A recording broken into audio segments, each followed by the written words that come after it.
ঝাড়গ্রামে ফের হাতির তাণ্ডব। জাম্বনি শাবলমারা এলাকায় হাতির হানায় নষ্ট চাষের জমি। হাতির তাণ্ডবে আতঙ্কিত এলাকার মানুষ। ঘটনাস্থলে গিয়ে ক্ষোভের মুখে পড়েন বন দপ্তরের আধিকারিকরা।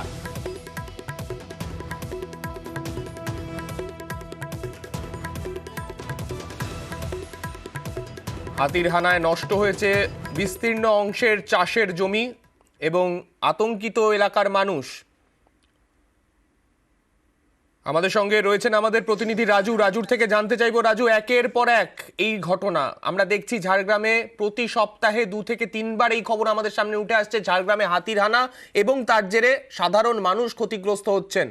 বন দপ্তর তাদের দায়িত্ব তো এড়াতে পারেন না, তারা কি বলছেন?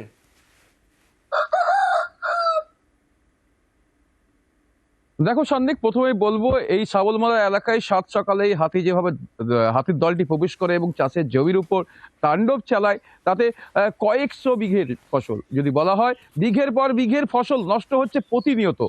আর সেই হাতির দ্বারা যে ফসলের ক্ষতি হচ্ছে সেই ক্ষতি দিয়েই ক্ষোভ প্রকাশ করছেন গ্রামের মানুষ।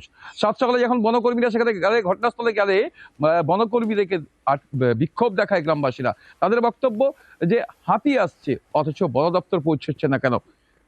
বন দপ্তরের তরফ থেকে ক্ষতিপূরণের আশ্বাস দেওয়া হচ্ছে, কিন্তু প্রশ্ন একটা জায়গায় রয়ে যাচ্ছে, যেখানে হাতির যে বাসস্থান সেই বাসস্থান নষ্ট করে ফেলা হয়েছে এবং বনকর্মী যে পরিমাণে বনকর্মী থাকার কথা সেই পরিমাণে বনকর্মী নেই, যার ফলেই মূলত হাতিকে ঠেকানো যাচ্ছে না।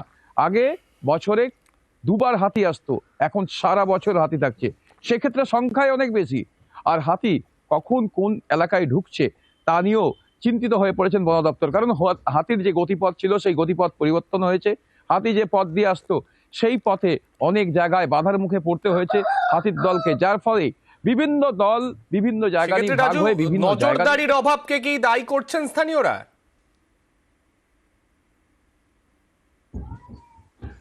স্থানীয়দের বক্তব্য, নজরদারির অভাব এবং বনকর্মী ঠিক না থাকার কারণেই হয়তো এই ধরনের ঘটনা বারবার ঘটছে।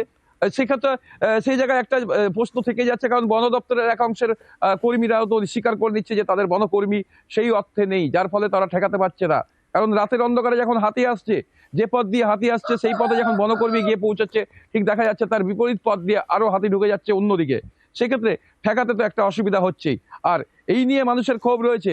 আবার বন দপ্তরের তরফ থেকে অভিযোগও করা হচ্ছে, বিভিন্ন জায়গায় তারা যখন হাতিগুলোকে নিয়ে যাচ্ছে অন্যত্র, সেই সময়ও বাধা দিচ্ছে অধিকাংশ জায়গায়। যে গ্রামের পাশ দিয়ে সেই হাতিগুলো যাচ্ছে সেই গ্রামের মানুষজন, মানুষের বাধা এবং মানুষের এই জঙ্গলকে কেটে ধ্বংস করা প্রকৃতির, সেই তারই ফল হচ্ছে হাতি। হাতি বারবার তার জন্য লোকালয়ে ঢুকে যাচ্ছে। বেশ সন্দেহ